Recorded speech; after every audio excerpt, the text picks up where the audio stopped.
Hi everybody, it's James, and I have another CEO Jimbo show for you for my CEO Jimbo playlist. This once again is on Malaysia Airlines Flight 370, which is a airliner that disappeared about 10 years ago on a flight from Malaysia to China. It was a Boeing 777 that had, I think, 238 people on it or something like that, definitely over 200 people. And I've been writing a book on this subject and trying to learn all about it. And anyway, this if you haven't watched these before, I do these every 2 weeks, and it's on each section. This is on section 1 of my book. I just spent the last 2 weeks kind of working on section 1, and now I have a report on it. My past video on this subject was section 4, which was on communication timing, and the 4 chapters in that one are people, places, things, and other. This video specifically is on witnesses and has 4 chapters regarding witnesses. And my focus, I think, on this video is going to be almost completely on chapter 4, which is on a particular witness that claims that she saw the aircraft sitting on the water, partially submerged in the Andaman Islands area. Those aren't her exact words, and you'll find that. I'll show you some of my writing and really my excerpts that I have that I plan to do some writing about when I get to that point. Anyway, here's my tablet here, and probably need to move this before it kind of goes blank on me here. But this is kind of the main excerpt right here of my discussion, and I'm going to kind of scroll up above it a little bit and kind of show you some of my other ones. But this pretty much has everything in it. This is my book, Chapter 4, Section 2, Part 4, and filed police report and other.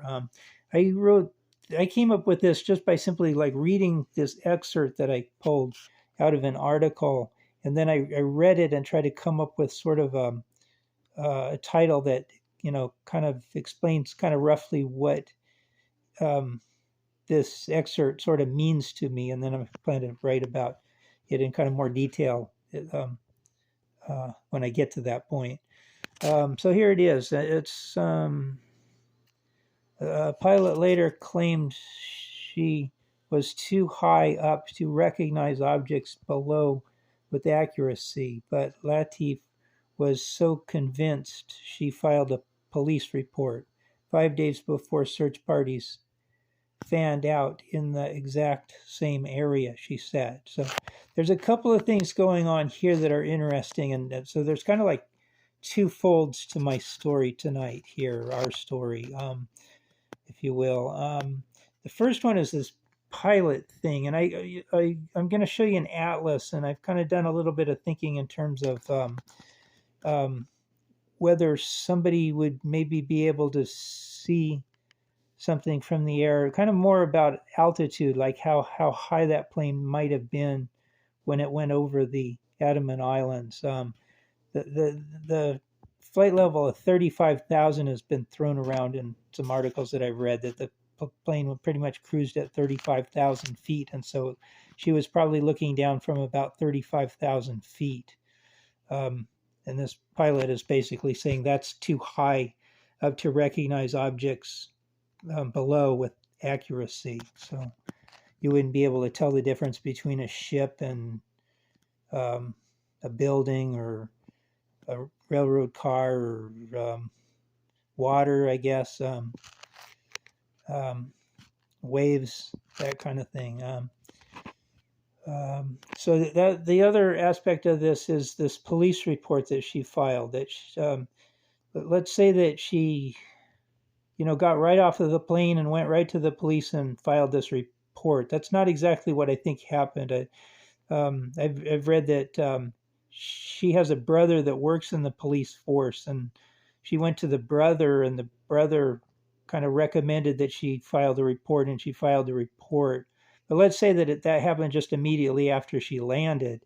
Um, the plane landed on a Saturday, and 5 days later, whatever that is, a Thursday or something like that. Um, the search parties searched out in that exact same area. Um, so uh, anyway, but I'll get to that in a minute using my atlas also. You'll find I have kind of like that worked out a little bit. So while I'm here, I'll kind of scroll up a little bit.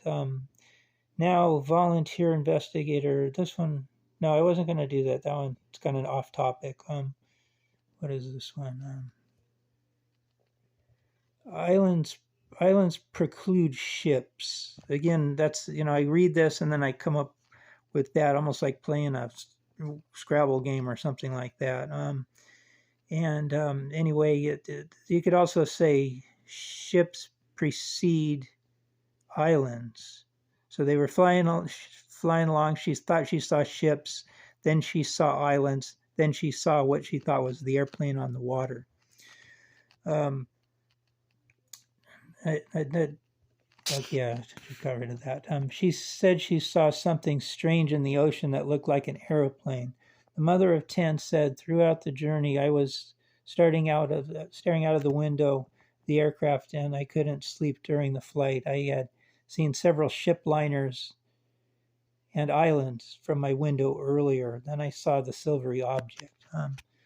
So kind of painting a picture here, reckoning like a champ.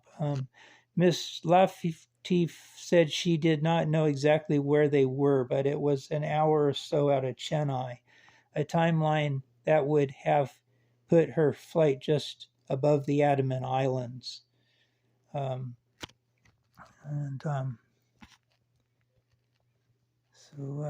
Andaman Islands and other. Is this the Facebook one? I was going to go up to about a Facebook one. What is this? The Andaman Islands and other.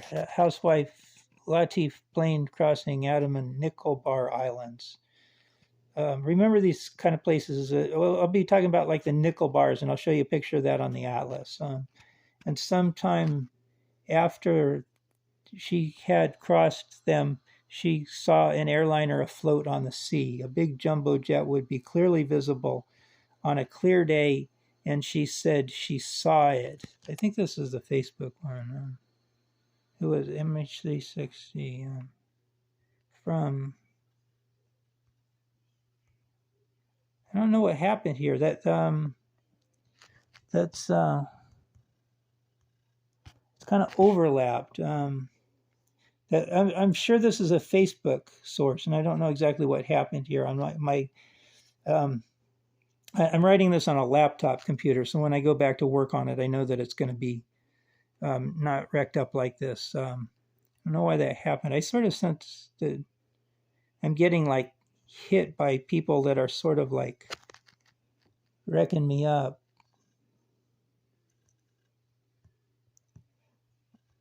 Anyway, reckoning like a champ.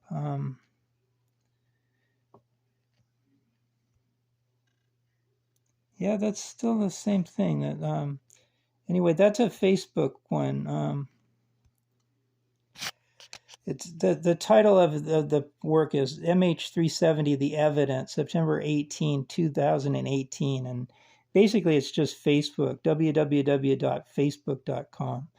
And there's something in here. I mean, counter to earlier where the pilot says that the airliner is too high, and somebody kind of puts forth that you'd be able to see the airliner. Right up here, big jumbo jet would clearly be visible on a clear day, and she said she saw it. I don't know how clear it was. It was windy, and this was supposedly like morning time.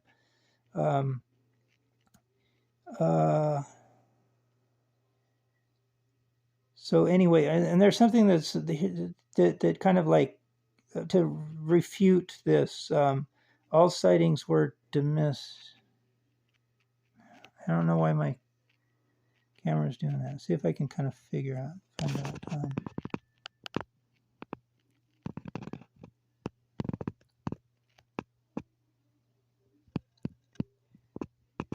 No,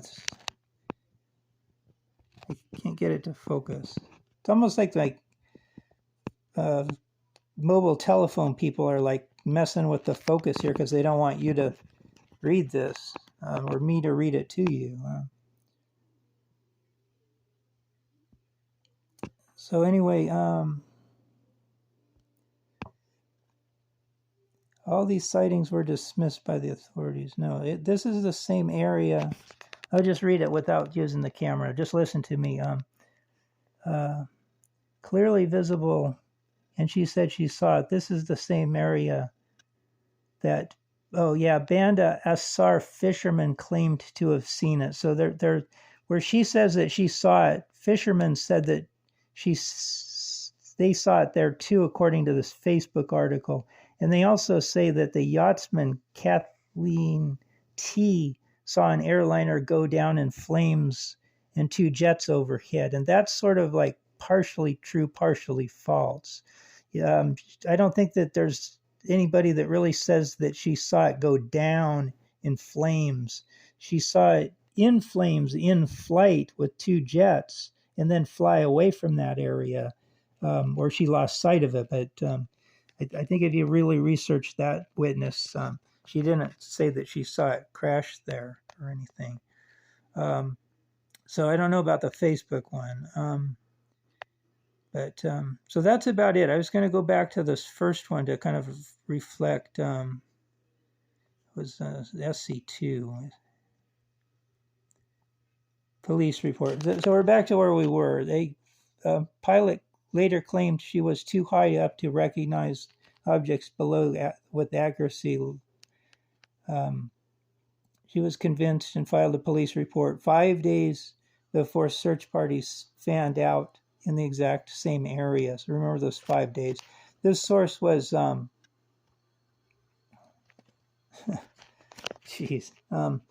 Natalie O'Neill, March 21, 2014, and the title was I Saw Missing Plane Days Ago, but No One Listened.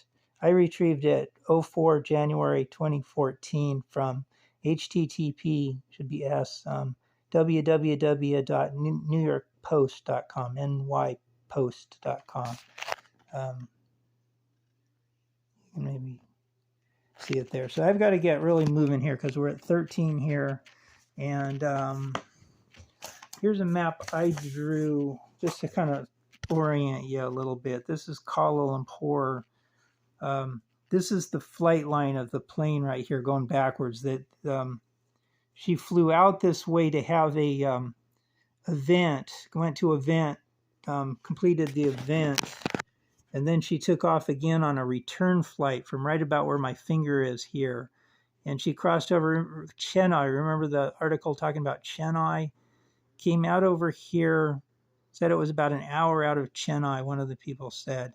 These are the islands. So it was like ships here, then the islands, and then the plane. So I didn't quite draw this quite right, maybe because it looks like, she would have been over land.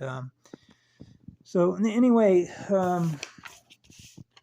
let me get the atlas out. I have like little tabs in it. Here's my atlas. Rand McNally, World of Geography. There you have it. And I have like little tabs in here.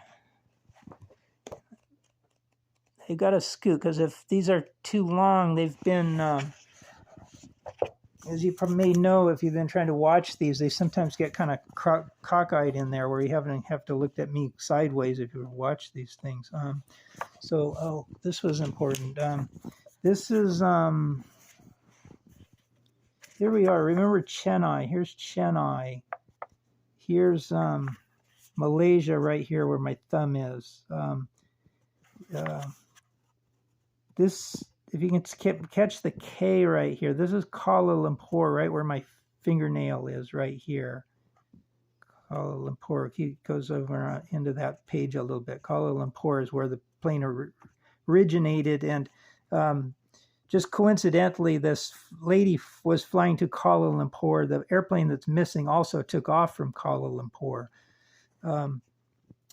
But it took off like right about where my thumb is, like roughly Bangalore, or this little place starts with a K on the city. It was somewhere kind of between Mumbai and Mumbai and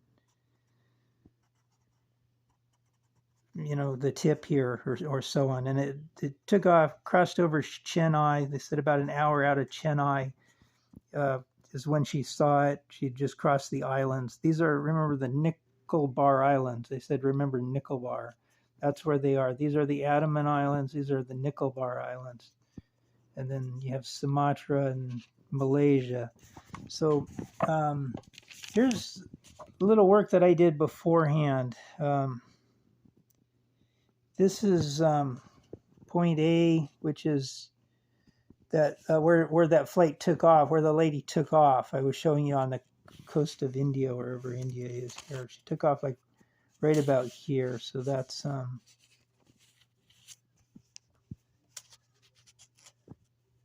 where that little dot is. That's like right about where she took off. Here's Chennai. Oh yeah, here we go. They took off about here, crossed Chennai, and went to Kuala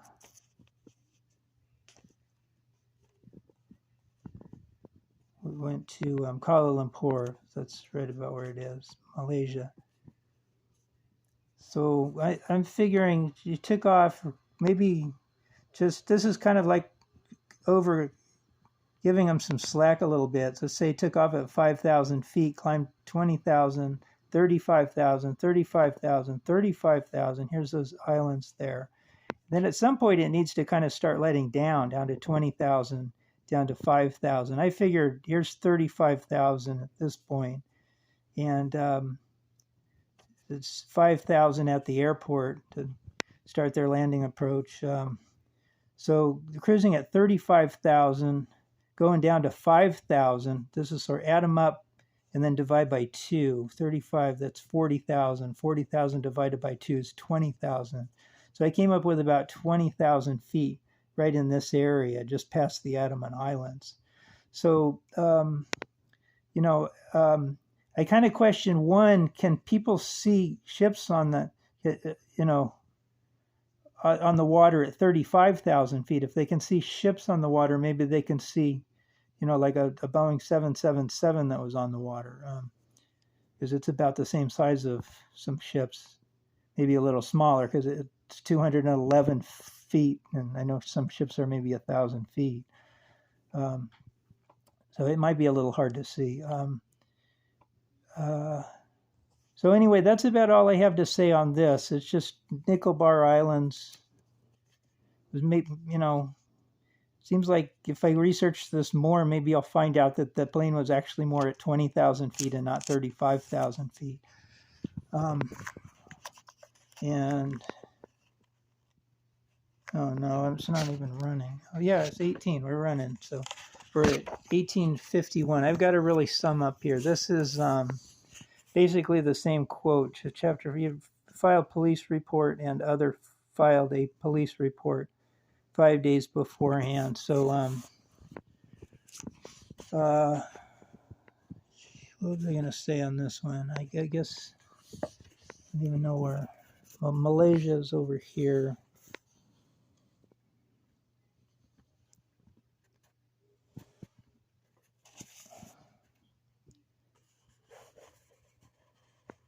It's like right in here somewhere. Kuala Lumpur.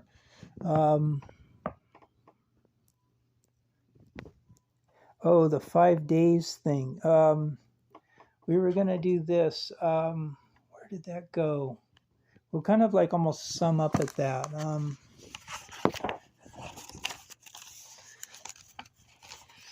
Oh, it was on this one, I think.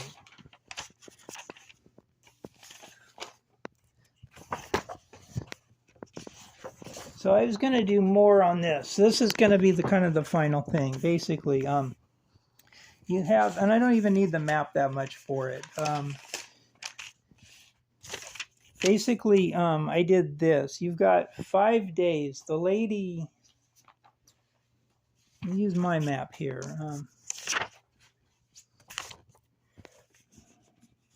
So here's Kuala Lumpur. This is kind of that area, the Andaman Islands right here. Said 5 days. Okay, so the lady like gets off the plane. Over here somewhere. She reports to the police that she saw the plane missing, and then they started searching the exact area, which is this area. 5 days later, I have my flashlight here. So here's day 1, and day 1, you got 5 bubbles. You got bubble, bubble, bubble, bubble, bubble that the ships are looking for. Okay, and then it gets dark. No more sun anymore. Day 2, 4 bubbles. Bubble, bubble, bubble, bubble. The ship, if it was there on that day, it would probably find it because of all those bubbles. Day 3, three bubbles. Bubble, bubble, bubble. The search ship may have found it on day 3 because there was maybe not tons of bubbles, but there were 3 bubbles. Day 4, 2 bubbles. Bubble, bubble. So, I mean, maybe it would have found it, maybe it wouldn't. There's a kind of a couple bubbles there. Day 5, just 1 bubble. So it was like if they were lucky, they may have found that bubble when they were there searching. If they weren't, sounds like they weren't, they didn't find it. I think this was a surface search. I don't think, and I was going to get into like showing you on my atlas the depths of that area. Roughly, this this Strait of Malacca area is very shallow. And then there's like one spot right in this that's very deep. It's like almost 20,000 feet. It's like maybe 10,000 feet here, like a little pond area that's like 20,000 feet. And then everything else is like about 10,000 with these islands that stick up clear to the surface somehow. So it's very mountainous underwater there. And I don't think that to this day, I don't think that there has been any search underwater there. And I was going to mention parts. This whole thing started on, it was going to be a drift pattern where it's like day 1, here's like the parts. Day 2, here's the parts. Day 3, here's the parts. Day 4, here's the parts. Day 5, here's the parts. And then the ship comes over, no parts, no bubbles, nothing. So anyway, there you have it. I've got to really go. I'm hoping that this one doesn't get, sideways where you're looking at me sideways again. I was hoping that this would be only like 12 minutes or something like that. Anyway, thanks for watching. Have a good day. Cheers. Be well. And see you next time. Thanks for watching. Bye.